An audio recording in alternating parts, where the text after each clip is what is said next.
Hey, it's BT with the BT Motogp finale. Let's get right to it. Listen, I don't know about you guys, but I kind of like the season finale being in a different location in a way. I mean, I love Valencia. I do. The season finale is always there, and I love it. I have my little routine down. But it may be once every 5 years or 3 years, you put it in a different location. You know, it's not so stale. You know, it's not like when you get married, you come home, okay, it's Friday night. I want to go get something to eat for us. We're going to come back and eat pizza. We're going to watch Netflix and go to sleep. Where it's something different. It's a new kind of stimuli. So, and granted, I know Valencia was getting, what happened is tragedy, but I wish it was in different circumstances, but I liked it being in a different location. I really did. So what do you guys think? I think once every 3 or 4 years, maybe even take it out of Europe, go someplace, maybe South America. It's good this time of year, maybe Mexico, something different, man. Just to shake shit up. Anyway, let's get right to it. Real quick, Moto 3 rider of the race goes to David Alonso. Man, that dude won more races than a single season than anybody in any class. Props to him. People, you guys don't realize how great he is. Please, if you get a chance, watch David Alonso. But then again, I don't have a life, so I can watch shit like that. Heartbreak goes to Adrian Fernandez. You shouldn't be penalized for taking that little. It wasn't really a shortcut, but he got penalized, which he shouldn't. I mean, not like that. But anyway, Moto 2, heartbreak goes to Celestino Vietti, but the rider of the race goes to Diego Moreira, getting his first podium. Damn, Diego Moreira and David Alonso, when they go to Argentina, that GP is going to be lit like Christmas. So, yeah, I think it's going to be great. If those two come up the way they're supposed to come up, especially David Alonso, ooh, it's going to get spicy in Moto 2, spicy like a kielbasa. Okay, let's get to MotoGP. Listen. Heartbreak and the rider of the race goes to Pecco Bagnaia. Listen to what I'm saying. Pecco's back was against the wall, and he had to win. He had to win. You know how much pressure is on you when you have to win? People talk about pressure being on Martin. Martin just had not to crash. That's all he had to do was not crash. I mean, I don't know about you guys, but I think that's kind of easy. I mean, if you were then on the first 2 rows, I mean, granted, there's always a chance of out of control Marquez or either. Pick your Marquez, Alex. Pick your Marquez, Alex, or Mark. An out of control one of those guys, or anybody else. But anyway, I just think that Jorge Martin, all he did was not crash. Where Pecco had to win and he won. And if you look back on it, I think it was Sepang that did him in.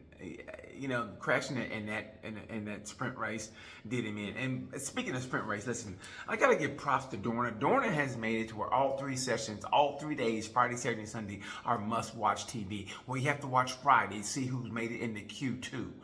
Where it used to be, it was kind of boring. You watch the first day. If you missed it, you really didn't miss nothing. And the second day was qualifying, and that was just qualifying. Then the race was Sunday. Now they made it where the first day, okay, who's going into Q2 after the first day, and then the second day you got qualifying and sprint race, and then you got the race on Sunday. So props to Dorna. They don't get enough credit for that. And Jorge Martin won that championship on winning the sprint races. Say what you want to say, and I'm not knocking him. I like Jorge Martin, great story, but the sprint race what made him. So, I always call him a 2-pump chump. But if you can get 2 really good pumps in, and that's what he did. He was perfect for what he did. So that's why he won the championship personally. And he matured and he lessened his crashes. But didn't it seem like he crashed too a lot? Even though Pecco did, didn't it seem like Jorge Martin crashed on the race? And maybe it's just me, but it seemed like, okay, maybe I'm just remembering Germany, but it seemed like he crashed a lot. Anyway. So that's the way I think. And also, what would you guys give the season? What grade? I give the season a B+. I thought the standout of the season was Marquez and Pedro Acosta. It's weird because Jorge Martin and Pecco raised the bar that nobody could get to. Sometimes it seemed like it was just those 2 on the track. But I will say this: I really think seeing what Marquez is going to do. Did he still have it? Does he still have it? Is he washed up? And watching the rookie Pedro Acosta, I thought that was the. I thought that was the talking point of the year. So I give the season a B+, and I say that the talking point to me was Marquez and Pedro Acosta, and I think Pedro Acosta next year will win his first race. I think he will. Hopefully he goes the way he's supposed to. But if you think about it, they were giving him factory parts after the 3rd or 4th week. I think he was getting Jack Miller's parts. So And listen, no knock against KTM, but KTM has what? No less than 20 people a bike, right? When they show up, it's like that little Volkswagen at the circus when everybody gets out, like 20 guys get out and like, who the heck? Why they can't win? Why they can't get the bike to run? It's beyond me. Pedro is the only one that can get it to work. And so, if I was Pit Byron, I'd be pissed off too. You got a whole team and they can't do no better than that. Like my mom always said, you got one job to do and you can't even do that. So I thought Pedro and Mark were the standout points. I give it a B+. What do you guys give it? What was your talking point of the year? And what was your GP of the year? I have to go with Sepang. Listen, I know it sounds like I'm piling on, but listen, I thought Le Mans was great. That was when Mark beat out Pecco and got second. I thought Jerez was a great battle between Mark and Pecco. That was a great battle no one talks about. I thought Phillip Island with Mark and Jorge Martin. You see a pattern here with Mark? Anyway, I thought Phillip Island was good when Mark battled Jorge, and Jorge was like, I don't want none. He goes, Daddy, I don't want none. I thought that was good. So what was your race of the year?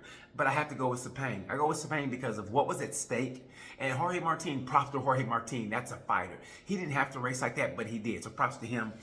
I thought the best 3 or 4 laps of that race was probably the best of the whole season, only because of what was at stake. And like I said, Pecco with his back against the wall, he did what he had to do. You know how hard that is. And listen, I think what rubbed me the wrong way with Pecco was that when he won the first championship, and it was kind of team orders. And I remember watching a documentary, and he got mad at Enea Bastianini for racing him hard. And he goes, "Is he with us or was he against us?"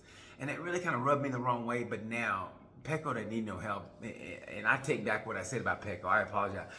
Pecco's in his own world, but man, I kind of felt like Mark could have won. I mean, anybody else kind of felt like Mark was like, you know what? I'm going to lose this battle, but I'm going to win the war. I mean, because that's going to be his teammate 2 days. So if you crash your teammate who's going for a world championship, what do you say on Tuesday?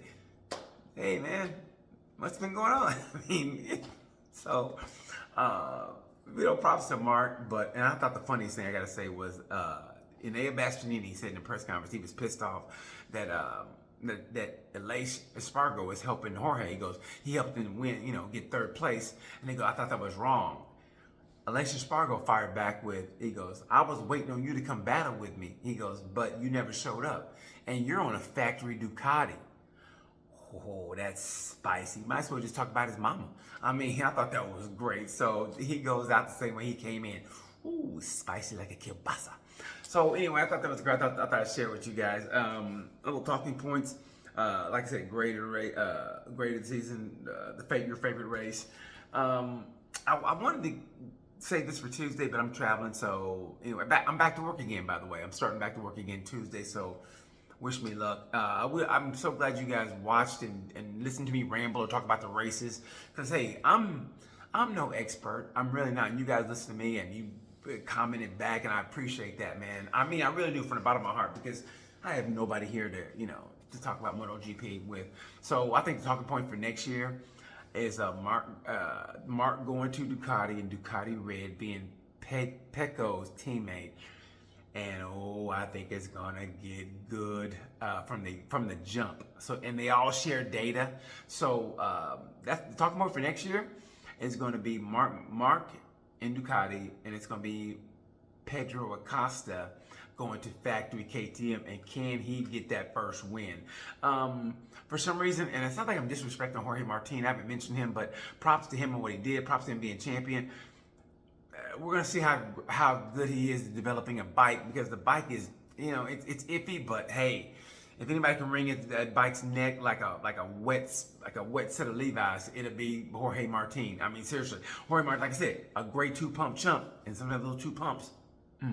So we'll see what he can do. Maverick and Bastianini as teammates on the KTM satellite team. I thought, man, it's going to be great racing. Anyway, I want to see what you guys think. What's your talking point for next year?